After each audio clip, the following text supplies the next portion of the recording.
Okay, looks like we've got a good group. As I said, my name is Jeff Anderson. I'm Chief of Planning, Programming, and Project Delivery here at MDOT in the Secretary's Office. Thank you all for joining this afternoon. I hope everyone is staying safe and warm during our interesting winter weather we're having, but really appreciate you taking the time today to join us. This is the second of two information sessions that we are having. The first was held in early December around our new capital expansion prioritization program. This is really, we're testing out the method for how we would be selecting new capital expansion projects to enter into the CTP.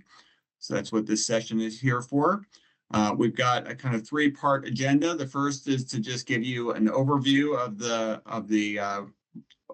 overall program. The second is to talk specifically about this year's pilot and what has to happen to be part of that pilot. And then the third is some closing information and information for people who would like to submit projects for scoring in this pilot. So we're going to start off with the program overview. And really, just to kind of frame this for everybody, project prioritization, the reason we are taking this effort on at all is really because Governor Moore's directive to all state agencies to be data-driven and heart-led. And when I think about project prioritization, that's really what it is about.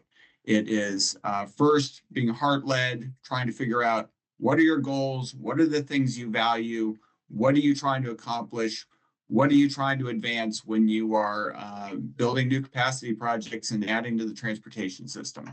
Second part, data-driven, is really then taking data and analysis and using the best techniques that we have in order to basically score and rank projects against those goals, see which ones get us the furthest and get us the furthest for most economically. So best bang for the buck. And that's really what this is all about.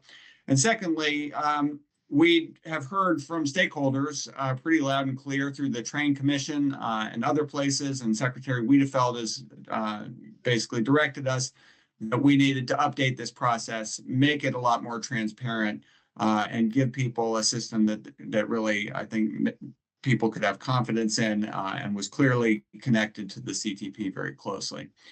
So that's what our objectives have been in creating this process. It's to make sure that we get the most bang for the buck, that projects do the most they can to advance the state's values, our goals as reflected in the state's long-range transportation plan, to make sure that we are data-driven and analytically focused and trying to weed out some of the more subjective factors. Really importantly, be accessible and transparent and accountable to our partners and to the public, to ourselves. And then, acknowledge that this is going to be an iterative process. And unlike the current Chapter 30 process, that needs to be something that is capable of improving and evolving as we learn more, as we get feedback, as more data become available, as better analytical techniques become available, so that this is something that we can iterate on and improve over time. So what are we talking about? We're basically talking about a process that is applicable for surface transportation modes, so highways, public transportation, bike ped projects. We are not talking about projects concerning the ports or the airports. Those go through a separate process. So that's really what this project prioritization process applies to, and what this session is referring to. To be eligible to be part of this process, to be submitted and ranked and scored, there are a couple of things that projects must have. They have to be between $5 million and $400 million. They need to be located on the state system or provide benefits to the state system. And they need a certain amount of information to have been developed in terms of their design, so that we have information about where the project's located, roughly what it's going to cost, whether it's a transit project or a road project or bike ped project, other types of projects, and those kinds of pieces of information, so that you can actually understand what the results of the project are likely to be and start to compare those results to other potential investments that could be made. In terms of who can apply, MDOT itself can apply, and we will be putting any new capacity projects that fit these criteria in with other folks' projects to be scored and to compare. But counties, independent cities, municipalities, MPOs, locally owned operated transit systems, all eligible applicants, all can put in projects into the portal to be considered for scoring and funding. One of the changes that we are looking at here is right now, obviously, the CTP comes out every year. That would continue to be the case. The thing that would be different is that not every year would include new capacity projects. So we would basically be moving to an every other year to include new capacity projects in the CTP. There are a couple of reasons for that.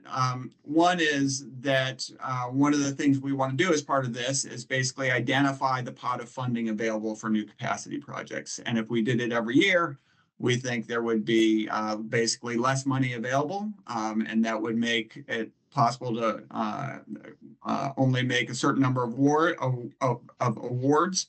And it would also limit the size of the awards that we could make and the size of the projects that people would be inclined to submit. So we're thinking we can pool funds from 2 years and basically use that as the amount that we would be making available for new capacity in each round of funding. On the off years, and I stressed this before, we'd have the opportunity to essentially look at how the process went, get feedback from folks like you who may be applying for this process, see whether there are changes that we need to make, and go through and be very clear about sort of how that is getting updated, what new parameters may be in play, how criteria may be measured differently, and other things. And then finally, one of the other aspects of this is that right now the CTP with new capacity projects, it often will have sort of partial funding for an individual project without much certainty about the next phase of funding, and it leads up to a lot of uncertainty for communities, for local governments, and frankly for MDOT itself. What we'd like to try to do with this method of adding new capacity projects to the CTP is to do as much as we can for those projects that are selected to reflect full funding in the CTP, to say, all right, if it's selected, we're putting in the environment, the design, right of way through construction, and that's about as much as we can do to provide assurances that this project is going to go through to completion as expeditiously as possible. We don't obviously control everything, as people who've been observing the last couple of years know. We've encountered funding challenges, and those have forced us to defer some projects.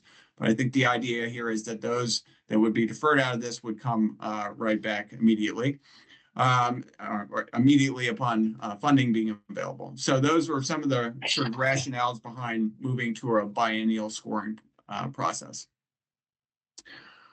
In terms of the pilot itself, we are basically looking at a pilot round, and this pilot round does not have funding associated with it.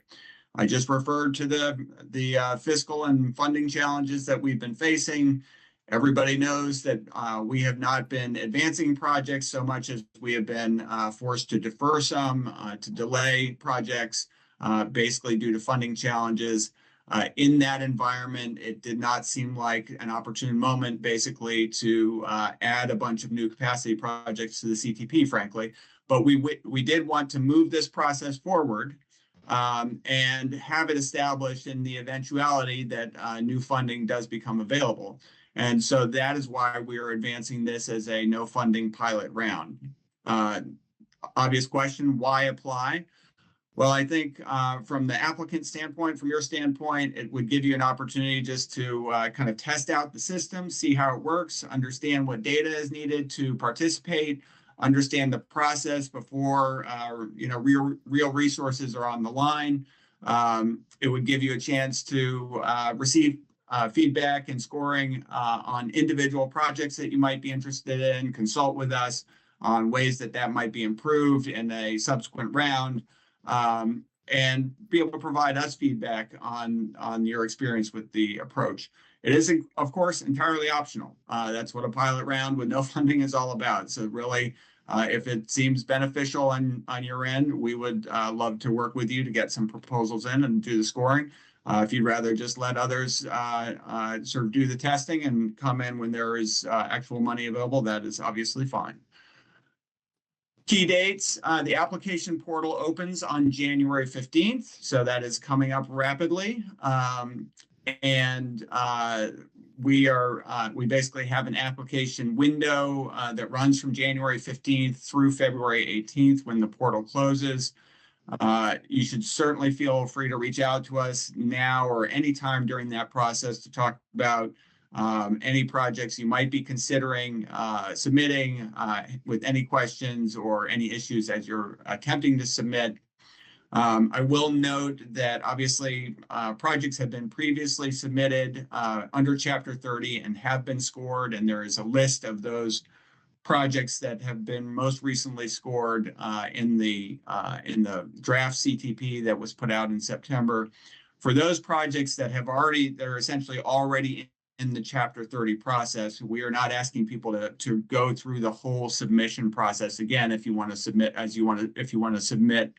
as part of this pilot. Instead, if you will reach out to us and tell us that, hey, we've got a project in there that's already been scored, we would like to have it considered for this round. What we will do is we will evaluate the additional data that we may need or updated data that we may need and let you know basically what that information is, and you can just submit that additional information rather than having to resubmit for the entirety of your project.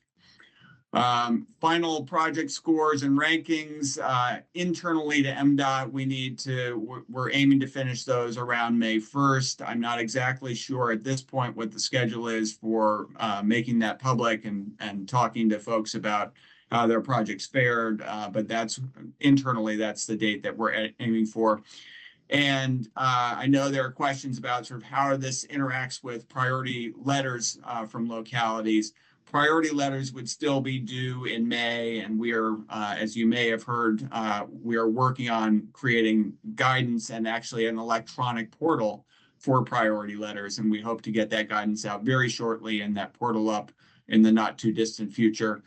That's really, the priority letters are really a kind of separate process that will eventually inform projects, but is really separate from this whole prioritization scoring and ranking process.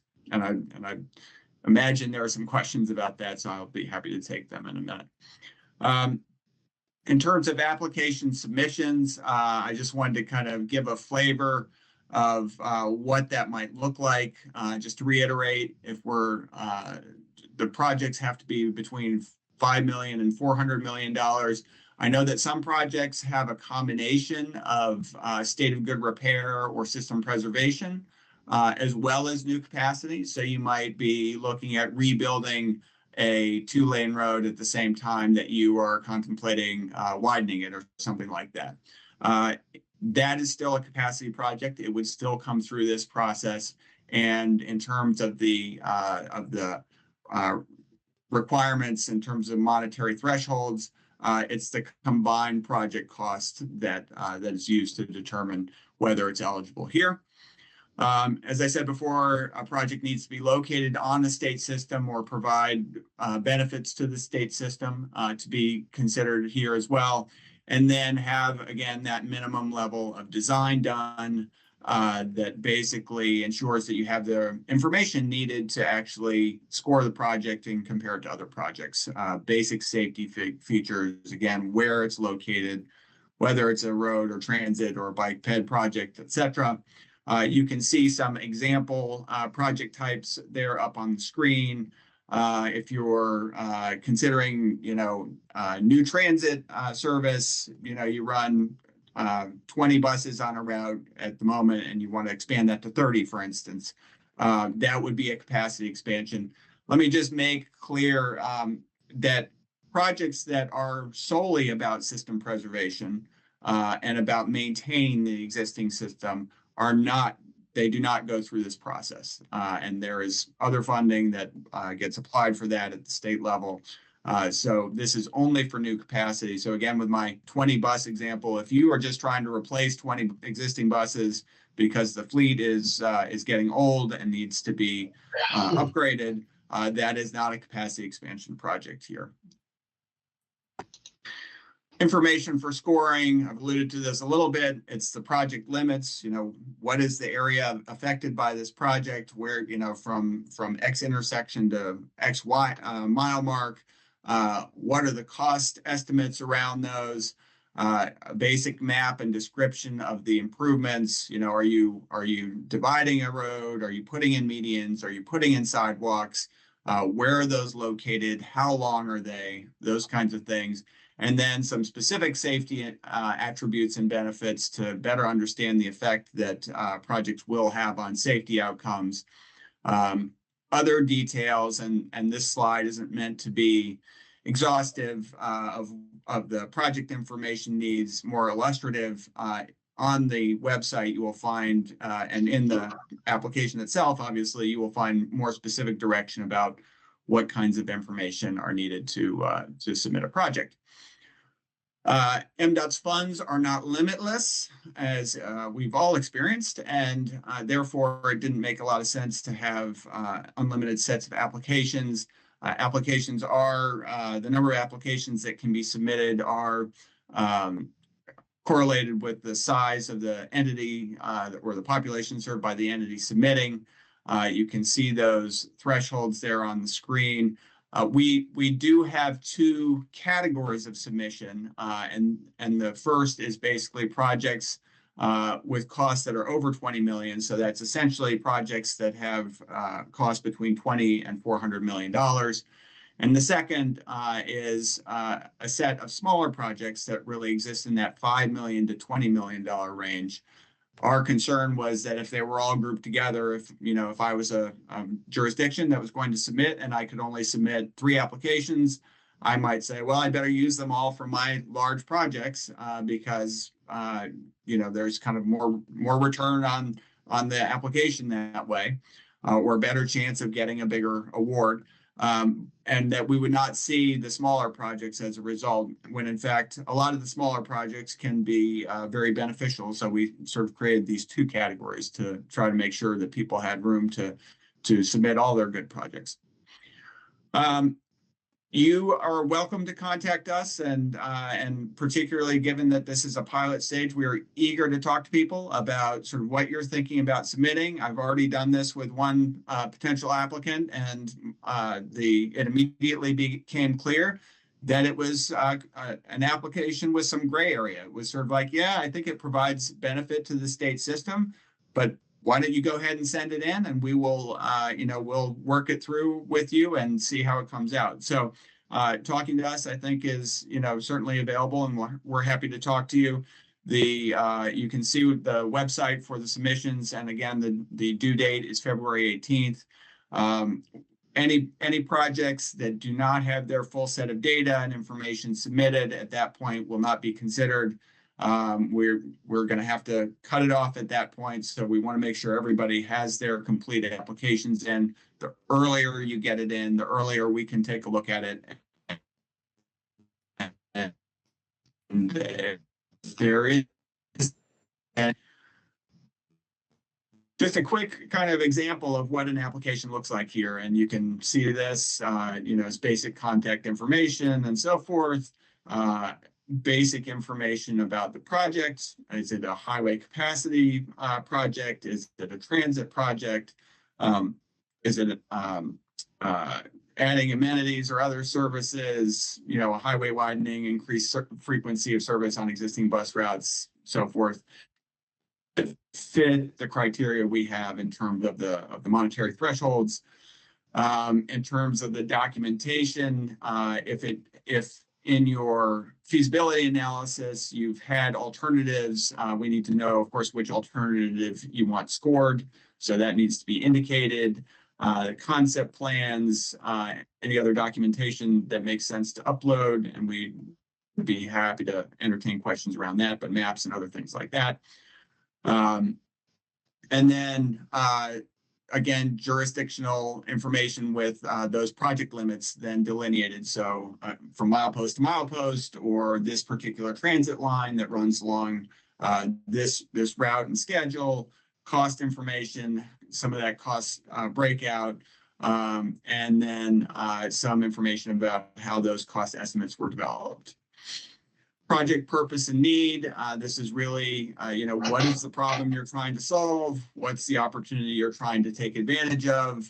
What are the elements of the project? Again, I'm not going to read that slide to you, but these are pretty familiar elements, I think, within the transportation project descriptions. We're doing lighting and medians and sidewalks and the road widening. So those kinds of descriptions. Again, more information about specific safety improvements because of the way we do the scoring, and I'm going to get to that in a few moments. We do need that information about specific safety interventions and aspects to be able to understand the effects on crashes and injuries and fatalities and so forth.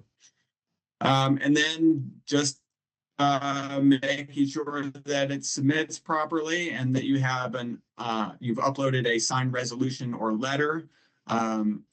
These submissions really need to be from the jurisdiction as opposed to an individual within the jurisdiction. So it's got to be, whatever level you need to make it an official submission of the jurisdiction, whether it's a letter from the county executive or the county council or anyway, we need a resolution or letter that indicates, yes, this is our locality's or lot's official submission for this prioritization process.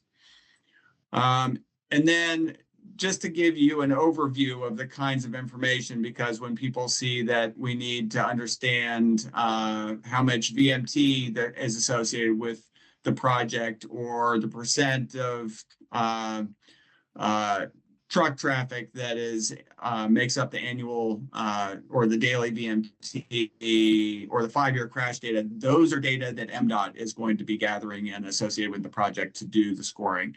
And these slides just kind of give you a breakout of which things MDOT is going to be finding and which are the items of information that we need from the applicant, because I know that some people were daunted by some of this, and I said, no, that's going to come out of MDOT modeling or MDOT data sources or other things. So this just kind of breaks that out, and I'll be able to share this with you. And of course, this information is also available on the website. So let me, and here's just kind of the more description of the resolution or letter that we need to sort of make it an official submission from your jurisdiction or entity. Just a brief statement and signed and so forth. And then just to reiterate previously scored projects, you can email us and please do that by January 31st, and sooner is preferable. If you have projects that have already been scored in Chapter 30 and you want them to be rescored and reconsidered under this process, you can send an email to the prioritization@mdot.maryland.gov email and indicate the project and let us know that you want that to be submitted. Let us know if there are any changes to that project, and we will evaluate what that looks like, what data we have, what data we need, and get back to you as soon as possible so that you can get the revised or the additional data into MDOT before the February 18th deadline. So while the deadline for asking us for that is January 31st, again, I would urge you to consider doing that as soon as possible so that we can turn that around and give you plenty of time to be responsive. So I'm going to pause there. I know that was a lot, and I'm going to just take some questions before moving on to the next section. And I can see a bunch of the folks on my screen, but I know I can't see everyone. So Abigail or others, if you can help me, or if I am not calling on you, please just unmute yourself and ask a question.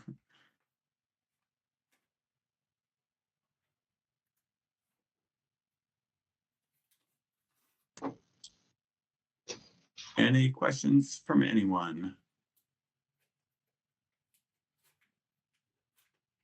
Jessica. Hello. Hi. So what additional information and data are you anticipating needing for projects that were already scored in the Chapter 30?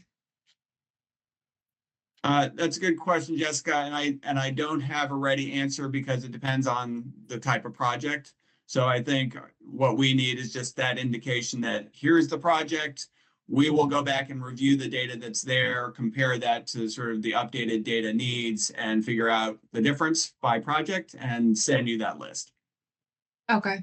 Will we be required to have the feasibility study and those type of things that this process needs as well? You need to have, for any project, you need to have the data that would come out of such a feasibility study. If we basically don't have all the information to score it, and that's, I don't care so much about the feasibility study as I do having all the information to score it. Generally, it's the feasibility study that gets you that information. Sure. So, yeah. Okay. Okay. Angelica. Hi, good afternoon. For those projects that aren't necessarily on the state system but have an impact to the state system, is there a specific criteria that will be used to rate whether or not they have a significant impact to that state road? That is a great question, Angelica, and that is one where I would definitely urge you to reach out to us and speak with us because we are developing that, but that's something that we're using this trial to actively develop. Okay, thank you. Absolutely. Thank you. Laura.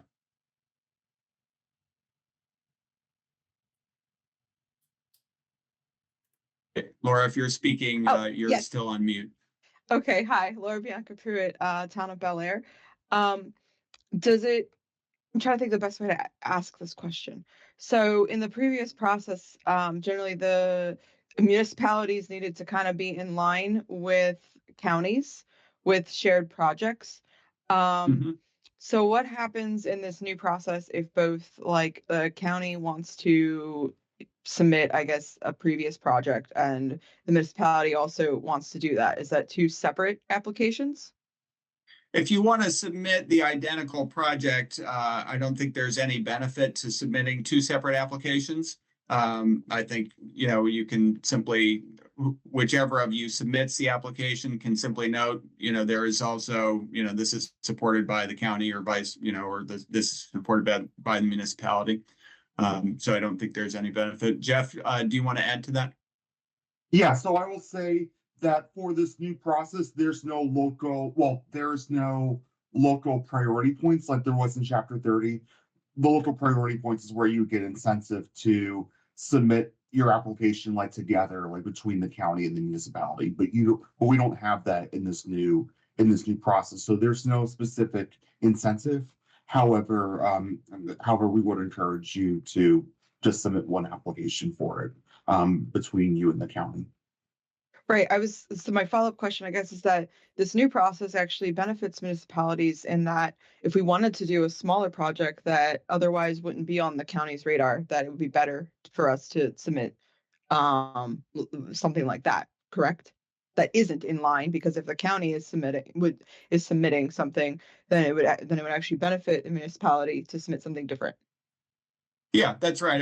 I think if you, if the municipality has a small project that, the county basically doesn't want to use one of its asks on, absolutely have submit it as the municipality. Great, thank you. Other questions? Jessica? Me again. Hi, sorry. So we're No. not to break down the funding requests as we were previously, kind of like the preliminary engineering right away construction. So that would be total cost that That we're would be asking total for. cost. Yes. Okay. Okay. And I have a follow-up, but I think that's for a different conversation. The CTP priority letter, would that be enough for like a letter at the end of an application saying, yes, we endorse, like, this is one of our priorities, or something more official, specific? So the way that we're envisioning this interacting with the CTP priority letters requires me to back up a little bit and just kind of give you a little overview of the process. You can think of the process of getting a project into the CTP under this system in three parts. The first is submitting it through this prioritization portal, getting a score, and getting a ranking. That's part one. The second part is localities submitting priority letters. They will not affect the score or the ranking, but if a county or a locality entity has a couple projects that have scored well, we certainly would like to know which is the locality's priority. So that comes in at sort of a second part where we start to take into account basically public feedback and local priorities. So the first part is just a straight analytical, data-driven scoring and ranking. The second part is getting priority letters and doing the CTP draft, CTP tour, and hearing from localities. And then the third part is at the end of the process where the secretary can make amendments to that ranking list and basically say, based on what we heard or based on geographic equity or other factors, MDOT is proposing to make these changes to the initial ranking and list. So when you submit a letter with this, with indicating that this is an official submission, as part of this process, it is not your priority letter. Okay, understood. Your priority letter gets submitted in May as through a separate portal and comes in the way I just explained. Does that make sense, Jessica? Oh, absolutely. Thank you for breaking it down in that manner. I appreciate that. Oh, yeah. But it poses another question. So, Okay. for project deferrals and money for things that were not in the Chapter 30 or they did not qualify for Chapter 30 previously, but they are surface expansion, I would say. But now funding has been deferred. So they never went through the Chapter 30 process. Yeah. Where would that make those projects fall? Sure. So if there are and I'm going to reinterpret this and you can tell me if I get it right. Sure. If there are projects that are already in the CTP that have had funding in the past and that have had some level of that funding deferred, what happens to those? Is that basically the question? Yep. Yeah. Okay. Sure. So if they are in construction now, they're just moving forward. If they are not in construction, I think it depends a little on how far along they are. And that is another thing that we are working through right now, is to give a more definitive answer to that question, but we don't have it yet. Perfect. Jeff, if you're talking, you're muted. See old Jeff show here. Yeah, so regarding if a project was in the construction program already and then got pulled, I think that's what you're referring to, Jessica. Even if it wasn't a Chapter 30, it was in the construction program. It wasn't big enough to have qualified for the Chapter 30 at the time.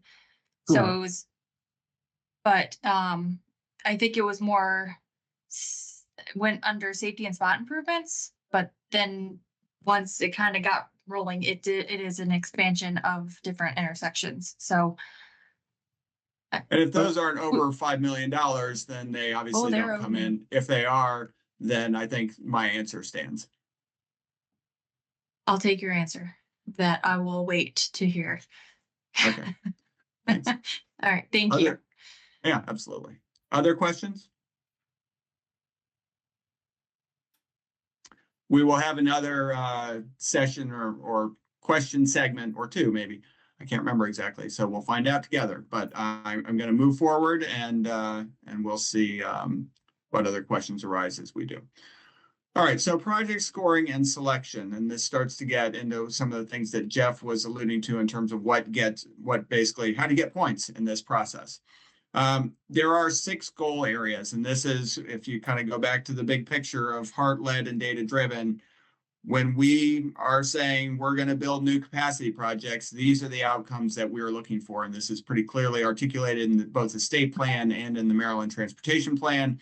It's about safety, access and mobility, climate change in the environment, social equity, economic competitiveness, sustainable land use and demand management, basically making the best use of the existing system we have. And then accomplishing those goals basically in the most cost-effective way possible. And that gets reflected by using the project cost numbers as a denominator to divide the score by. So that's what you end up with is basically a score across those 6 areas divided by the project cost, which gives you basically a project score to cost ratio. That's the SCR. And that is the basis for the rankings, for the ultimate project rankings. So when we looked at safety, accessibility, and so forth, and how to measure them, we bear in mind we had some parameters that we were really trying to adhere to. We really wanted to be data-driven. We didn't want to sort of put our thumb in the air and say, well, that seems good for safety or good for equity, et cetera. We wanted to have data that we could use, and we wanted to use analytical tools to figure out basically how the projects were performing under these criteria. And you can see the individual measures that we're using for each of the goal areas. So criteria 1 and 2 is how we measure safety. It's basically the reductions in fatalities and serious injuries. The second measure is just a slightly different tweak on that. So rather than just taking the project, if you're talking about with a roadway, if there are over the last 5 years, there's been 100 crashes with 80 serious injuries and 5 deaths. What the second measure does is say, all right, let's suppose for a moment that there are 2 roadways like that. They both have the same injuries and deaths over the last 5 years, but one has a lot more travel on it. So it's actually the one with a lot less travel on it that's probably more dangerous because very few people use it and still a lot of people get hurt or get killed. And that kind of normalizes for that second measure kind of normalizes for that exposure or use level. Accessibility and mobility, we've got basically before the project and after the project. Before the project, put your lunch away and can't leave all your stuff right here, babe. I think we're hearing Before you about do anything someone's else. lunch. Gotta feed If you're the talking dogs about your too, lunch, please mute yourself for a moment. That might be Eric. Thank you. Very good. Sorry, so accessibility and mobility.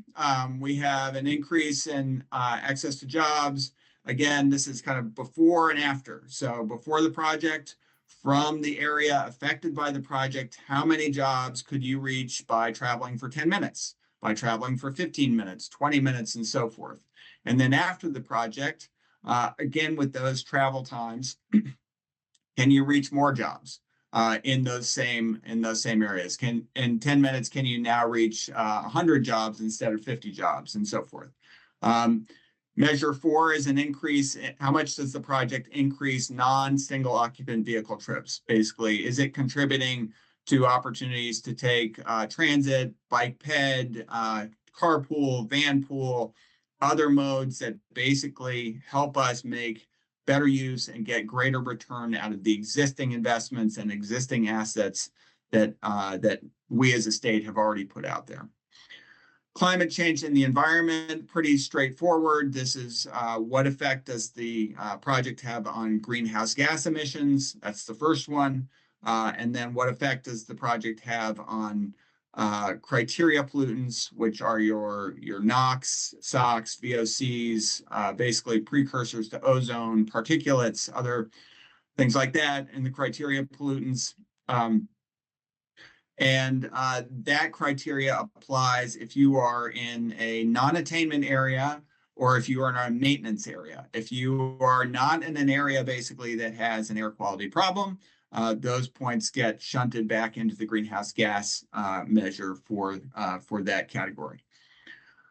Social equity. there are two measures for social equity, and these are basically sort of refinements of earlier measures. This is basically improvements to job access in disadvantaged communities specifically. And so what this does is basically taking my early example, if you had 3 zip codes in your project study area and you saw, oh, okay, this is how many jobs can be reached within 10 minutes, 20 minutes, 30 minutes.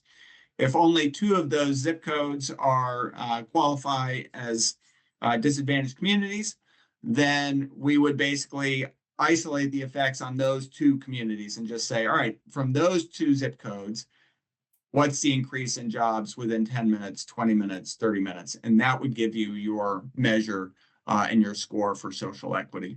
Similarly, on the safety reduction in fatalities and serious injuries, just counting the impacts in those disadvantaged communities rather than the overall impacts.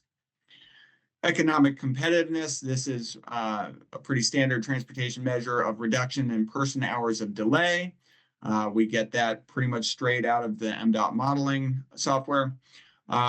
Measure 10 is the increase in land productivity. If you look at our portfolio of new capacity projects, often one of the explicit purposes is basically to make an area more accessible so that economic development can take place there more easily or is more attractive for economic development.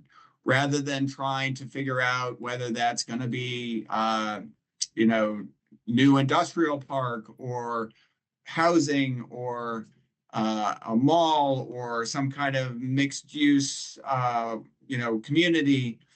Rather than any of that, what we are trying to measure in this one is basically the change in the likely value of the property. Because if you increase the accessibility and make it more attractive for any or all of those uses, that should be reflected in an increase in value. It's more valuable because it has more access now. And so that's the measure that we're using to score measure 10 in economic competitiveness. And then support for sustainable land use. This is basically looking at what the project does and what kind of development patterns it supports. And so for projects that are supporting development patterns that basically have very low transportation impacts, where you are maybe very close to a lot of destinations, and so you can walk or bike or take transit or drive very short distances on state roads. That is making very good use and minimizing the demand and the impacts on state transportation. There are other patterns where and in those cases you may have a lot of choice about which routes you take, not only which modes but which routes, what times you go, other things. There are sometimes, though, where the pattern of development basically says there is one way to get there. Distances are long distances, and all of that is going to go on to only a couple facilities, and that's going to create some bigger transportation challenges. So in places where projects are enabling lower demands on the transportation system, we are providing points for those projects. So that's the summary of the scoring and how that works. There is much more detailed information, including the actual measures and calculations used, so that people can look at those very specifically as you consider what projects to submit, what elements to have in them, so that you can figure out, which things really influence the scores on those things. Moving on just for a moment to priority letters, and I've covered this earlier in the presentation, but just to reiterate, priority letters do not have an influence on the quantitative scoring and on the project ranking. They come in a second phase of the process where we get public input on projects. And this is really an attempt to be more transparent about how this works, to make sure that people are clear. This is the scoring. It's analytically and data driven. Here is the part where we've taken into account more subjective factors in terms of public opinion and support and opposition and so forth. And that's the second phase. And then the third phase is really where the secretary can make modifications based on those or other factors to the final list of scored projects. And it's important, I probably should have said this earlier, but what we're envisioning is that we will end up with a ranked set of projects, 1 through 45, and that we might look and see, okay, how much money was available in this round? All right, it's the top 22 projects that's as far as the funding will go. And those projects basically are the ones that start off with the allocation for funding. Once that happens, then we go into that second round of getting public input and feedback and so forth, and changes can occur after that. We are going to, as I mentioned earlier, provide updated guidance for submitting priority letters because right now we get priority letters in a wide range of the year, kind of from April till October even. We get 1-pagers, we get 20-pagers, we get a big narrative, we get sharp bullet points with the following projects listed. Some people separating, new capacity from safety projects, from state of good repair projects, others with it all together. And we think that this will, in fact, provide a more structured way for you to give us information that we can actually really be responsive to. So that's our hope for that. And we do hope to get that guidance out certainly within the month of January and have that portal open in the near future. I just wanted to give kind of a sense for the overall cycle, a 2-year cycle. And remember, this is a biennial schedule. So if you take a look at this slide, we are in January. The project portal opens in January. It closes in February. MDOT will take the period from February basically to May to do project scoring. That allows us to make sure we have time to incorporate projects into the CTP, into the draft CTP. We expect to get ranking letters in May and have that information available as we develop that draft CTP. Get the public input through the priority letters, also through the CTP tour process, and then in a public forum, really come back to the public and to our stakeholders and say, all right, here was the initial rankings with their scorings, so forth. Here are the changes that have been made by the secretary. Here's the rationale. We would then, as usual, submit that CTP, as we are planning to do in the very near future now, to the General Assembly. The General Assembly would take the appropriate actions and approve the CTP by the end of session. In this second year, the off year, basically, we would be reaching out to stakeholders, hearing how the process worked, doing our own internal reviews of how the process worked, improving our scoring systems, improving the internal processes, making the public interface better, and so forth. And then come out with proposed revisions to the process in September. Again, use the CTP tour to get input on those revisions. And then in some sort of public forum, let people know what the new process as amended would look like. Make sure we're doing a lot of outreach in that time so that people are prepared in time, again, for the January portal opening. So that's essentially the 2-year process on one slide. Hopefully that's clarifying and not confusing. So in closing, I'm going to take questions shortly, but I just want to make you aware of some resources that are available to you. Definitely the website is the place to go. We've got FAQs, we've got kind of the technical specs of how the scoring works. We've got example applications, other resources for you that hopefully answer a lot of your questions. And again, please feel free to reach out through the email provided there, prioritization@mdot.maryland.gov, with questions or with your desire to have your Chapter 30 project resubmitted, or with a desire to set up a meeting to talk about a project you're thinking about but aren't sure whether it qualifies. Any of those things are fair game. This is a trial period, and we hope that you will find it worthwhile to participate. But I think I'm happy to take questions now and really appreciate your indulgence this afternoon. Other questions on that dizzying array of information from part 2?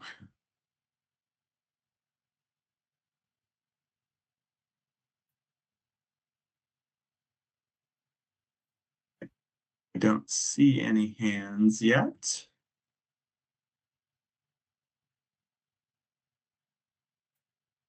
And I won't force people to ask questions. But you are welcome to, I'm going to actually go back here and provide a more useful slide. You're again welcome to either ask questions now or follow up with us at prioritization at Maryland, or prioritization at MDOT.maryland.gov. And I will just do a kind of 3, 2, 1 countdown for last opportunity for questions or comments. 3, 2, 1, going. All right. Well, thank you very much. We hope to hear from you and hope that this process, that you'll view this process as an improvement on the existing Chapter 30. It is really our intention to be more transparent and just clearer about how this process works and have a very clear link between what comes in, how the scoring works, and what ends up funded in the CTP, and hopefully provide people with just a lot more certainty and accountability and transparency through this process. So thank you again. We look forward to talking to you in the near future. And without any further ado, I'll let you enjoy the rest of your afternoons.